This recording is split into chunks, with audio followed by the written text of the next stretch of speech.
அஸ்ஸலாமு அலைக்கும். Hi friends, எப்படி நல்லா இருக்கீங்களா? குவைத்தில் அதிகாலை முதல் சைரன் ஒலி எழுப்பப்பட்டு வருகிறது. சல்மா மற்றும் ருமைதா பகுதியில் சுட்டு வீழ்த்தப்பட்ட ட்ரோன்கள், அந்த நியூஸ் பார்க்க போறோம். அடுத்து குவைத்தில் சுட்டு வீழ்த்தப்பட்ட விமானம் தவறுதலாக ஏற்பட்டதாக வான் பாதுகாப்பு அமைப்பு விளக்கம், அந்த பரபரப்பான வீடியோ பார்க்க போறோம். அடுத்து ஈரானில் ஏற்றப்பட்ட சிவப்பு கொடி, இனிதான் தீவிர சண்டை ஆரம்பம் என ஈரான் எச்சரிக்கை. இப்படி பல முக்கியமான தகவல் இந்த வீடியோல இருக்கு. வீடியோ ஃபுல்லா பாருங்க. உங்க நண்பர்கள் அனைவருக்கும் கட்டாயமா இந்த வீடியோ ஷேர் செய்யுங்க.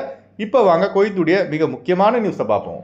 குவைத் முழுவதும் இன்று அதிகாலை முதல் சைரன் எச்சரிக்கை ஒலி எழுப்பப்பட்டு வருகிறது. ஈரானின் சுப்ரீம் லீடர் அயத்துல்லா அலி கெமனி அவர்கள் இஸ்ரேல் மற்றும் அமெரிக்காவின் கூட்டு படையினால் கொல்லப்பட்ட பின்பு ஈரான் தற்போது ஜிசிசி நாடுகளான Kuwait, Saudi Arabia, Qatar, Bahrain, Arab Emirates ஆகிய நாடுகளில் உள்ள அமெரிக்க ராணுவ தளங்களை குறிவைத்து வரலாற்றில் இதுவரை இல்லாத அளவுக்கு தாக்கி வருகிறது.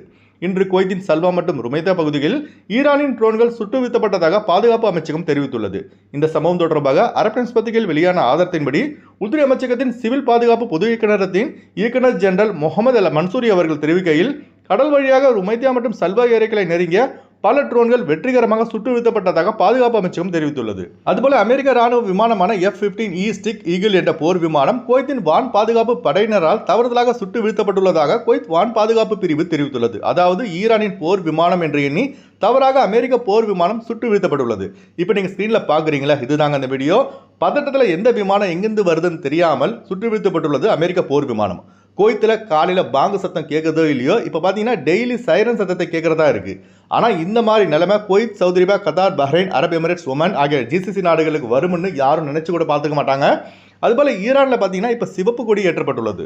இது எதை குறிக்கிறதுனா அலி கெமனி அவரின் மரணத்துக்கான பதிலடி. இப்போ ஈரான் என்ன சொல்லுதுன்னா, எங்கள் மீது கையை வைத்த இஸ்ரேல் மற்றும் அமெரிக்க படையை விடமாட்டோம். நீங்கள் ஜிசிசி நாடுகளிலிருந்து உங்களுடைய ராணுவ தளங்களை பயன்படுத்தி எங்களை தாக்குகிறீர்கள், பதிலுக்கு நாங்கள் உங்களை தாக்குகிறோம், இதை நாங்கள் நிறுத்த மாட்டோம் என தெல்ல தெளிவாக ஈரானின் வெளியுறவுத்துறை அமைச்சருமான அப்பாஸ் அராக்சி அவர்கள் தெரிவித்துள்ளார்கள். ஐநா சபைலாம் என்ன செய்யுதுன்னு தெரியலைங்க. அப்படி ஒன்று இருக்காருன்னு கேள்விக்குறியாவே இருக்கு. குவைத் மற்றும் வளைகுடா நாடுகளில் உள்ளவர்கள் ஒவ்வொரு நாளும் நிம்மதியை தொலைத்து தினம் தினம் வாழ்ந்து கொண்டிருக்கிறார்கள். சிலர் எப்படா ஃப்ளைட் ஓப்பன் ஆகும், ஊருக்கு போய் சேர்ந்தா போதும் என்ற மனநிலைக்கு வந்துட்டாங்க. அதுபோல Kuwait, Saudi Arabia, Qatar, Arab எமிரேட்ஸ்ல உள்ள நம்பாளுங்க வெளியே நடப்பதை வீடியோ எடுத்து சோஷியல் மீடியாவில் ஷேர் செய்யாதீங்க. அலர்ட்டா பாதுகாப்பாக இருங்க. விரைவில் இந்த வளைகுடா சண்டை முடிவடைய பிரார்த்தனை செய்யுங்க. ஓகே ஃப்ரெண்ட்ஸ், இந்த வீடியோ ஷேர் செய்யுங்க. இந்த வீடியோ சம்பந்தமாக நீங்கள் என்ன நினைக்கிறீங்க என்பதை மறக்காம கமெண்ட்ஸ் பதிவு செய்யுங்க. எப்போதும் இணைந்திருப்போம். உங்களின் ஒருவன் ஜியாவுதீன். அஸ்ஸலாமு அலைக்கும்.